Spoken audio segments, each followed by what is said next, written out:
di Stasiun Aceh dengan NIM 22241014. Kami di sini akan membawakan materi penanganan bahan kimia berbahaya dan pencegahan pemaparan bahan kimia pada tubuh.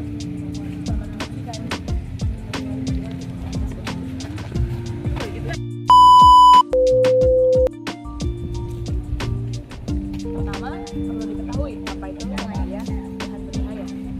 Bahan berbahaya adalah bahan kimia bentuk tunggal maupun campuran yang dapat membahayakan kesehatan dan lingkungan, hidup secara langsung ataupun tidak langsung yang mempunyai sifat racun atau toksik,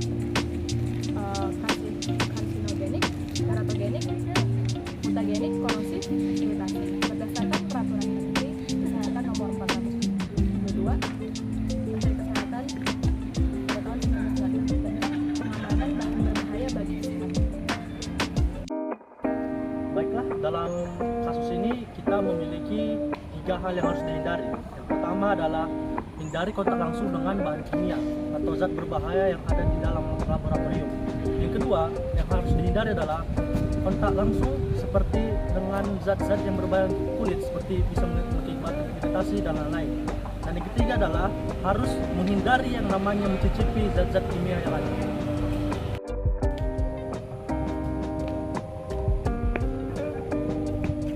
Perlu diketahui beberapa kriteria bahan kimia dapat memiliki sifat, yaitu sifat kimia, fisika, dan korosif.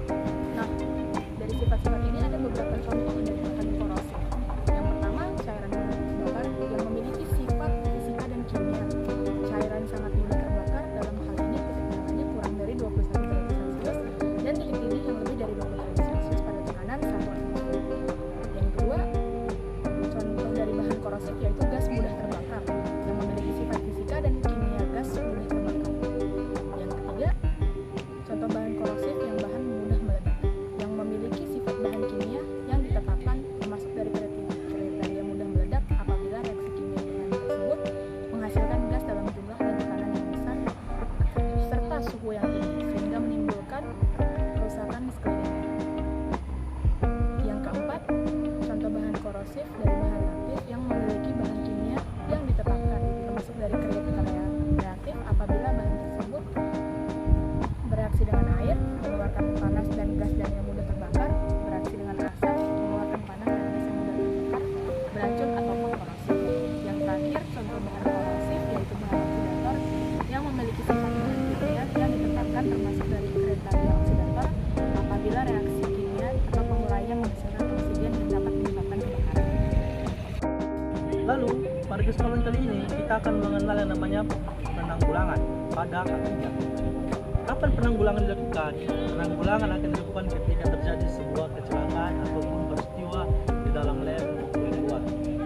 Baiklah, yang pertama dilakukan itu adalah isolasi. Apa yang dimaksud dengan isolasi pada kasus ini? Isolasi kasus ini adalah melakukan pengamanan lokasi ataupun tempat kejadian terjadinya peristiwa kecelakaan tersebut, baik itu secara dari lokasi tempat terjadi kecelakaan maupun dengan korban. Lalu yang kedua, apa yang dilakukan adalah penanggulangan. Penanggulangan ini bagaimana dilakukan? Penanggulangan dilakukan dengan cara sang korban dibersihkan dari segala zat-zat kimia yang ada ataupun hal-hal buruk yang akan terjadi padanya akibat dari paparan hal dari zat kimia. Lalu untuk lokasinya harus dibersihkan, baik secara ketika terbakar maupun ada bahan kimia yang ada.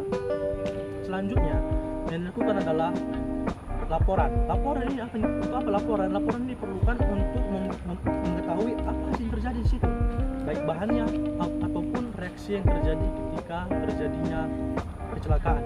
Lalu yang terakhir dilakukan adalah evaluasi. Evaluasi apa yang dilakukan pada saat evaluasi? Saat dilakukan evaluasi ini, yang dilakukan adalah yang pertama adalah mengevaluasi semua apapun yang dilakukan pekerja saat itu, baik itu yang melakukan percobaan ataupun lagi pemindahan barang. Lalu yang terakhir adalah mengevaluasi dari semua hal kejadian tersebut apa yang akan dijadikan sebuah arti ataupun menjadi sebuah kesimpulan dari semuanya.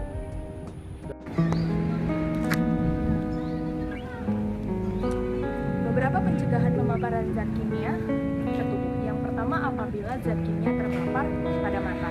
Nah, apabila hal ini terjadi, yang pertama dilakukan adalah mata yang terkena pada bahan kimia yang perlu dilakukan adalah pembilasan air selama 15 15 sampai 20 menit. Nah, tidak semua bahan kimia memiliki sifat atau efek pada mata. Ada beberapa bahan kimia yang tidak menimbulkan iritasi, namun ada beberapa bahan kimia lain yang dapat menimbulkan cedera mata. Hal yang dilakukan adalah 5 menit untuk bahan kimia iritan atau sedang, 15 sampai 20 menit untuk bahan kimia iritan sedang hingga iritan berat, dan bahan kimia yang dapat menyebabkan oksis jika terserap, dan 30 menit untuk bahan kimia bersifat korosif, 60 menit untuk asam ataupun basa kuat seperti natrium, kalium, dan kalsium hidroksida. Pembilasan air perlu segera dilakukan setelah bahan kimia mengenai mata atau kulit. Jika kondisi yang terjadi parah, maka memerlukan perawatan darurat di rumah sakit, terlebih jika saluran pernafasan sudah terganggu. Jika diperlukan pembilasan dengan air, harus terus dilakukan selama perjalanan terjadi.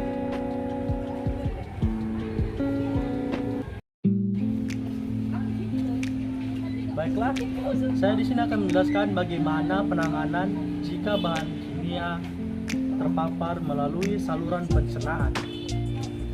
Kebanyakan orang mengira untuk mendetoks racun dari dalam tubuh yang mana dari bahan kimia akan menggunakan susu sebagai penetral racun.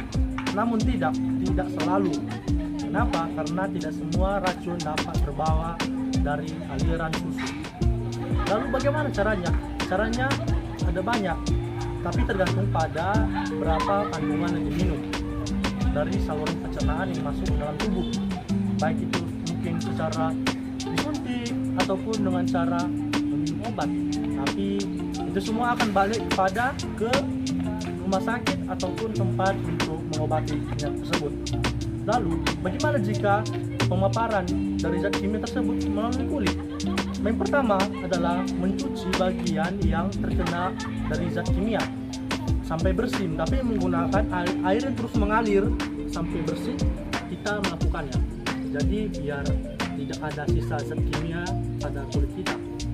Lalu bagaimana jika sudah menyebabkan iritasi? Jika sudah menyebabkan iritasi, kita tetap harus membersihkannya hingga bersih, lalu memberikan obat yang khusus ataupun yang cocok ketika ada iritasi tersebut.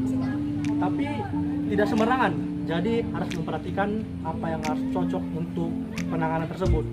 Itu saja yang bisa kami jelaskan. Sekian, terima kasih.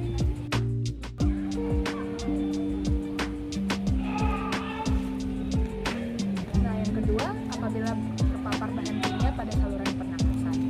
Nah, ketika terjadi pemaparan bahan kimia melalui udara, maka perlu dengan segera menghirup udara segar yang memiliki kandungan oksigen tinggi. Direkomendasikan untuk dapat menghirup oksigen menggunakan tabung oksigen darurat dan melakukan pemeriksaan di rumah sakit. Hal ini bertujuan agar dapat dilakukan perawatan dan pemeriksaan yang lebih teliti.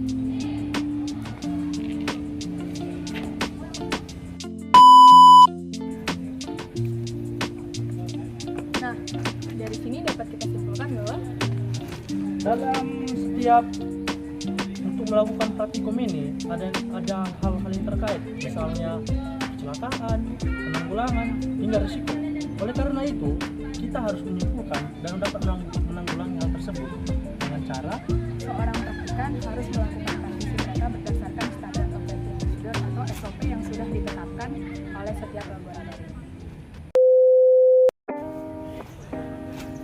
Nah, dari sini dapat disarankan bahwa perlu dilakukan penelitian lebih lanjut terhadap bahan kimia berbahaya dan penyimpangan dan pemaparannya ke tubuh agar memaksimalkan pemahaman dan pengetahuan akan bahan kimia yang bahayanya nantinya dapat menjadi peningkatan kualitas dalam keselamatan kerja dan penanganan bahan kimia serta pencegahan agar pemaparan dan kontaminasinya pada tubuh dapat diminimalisir. Sekian dari kelompok kami, terima kasih sudah menonton.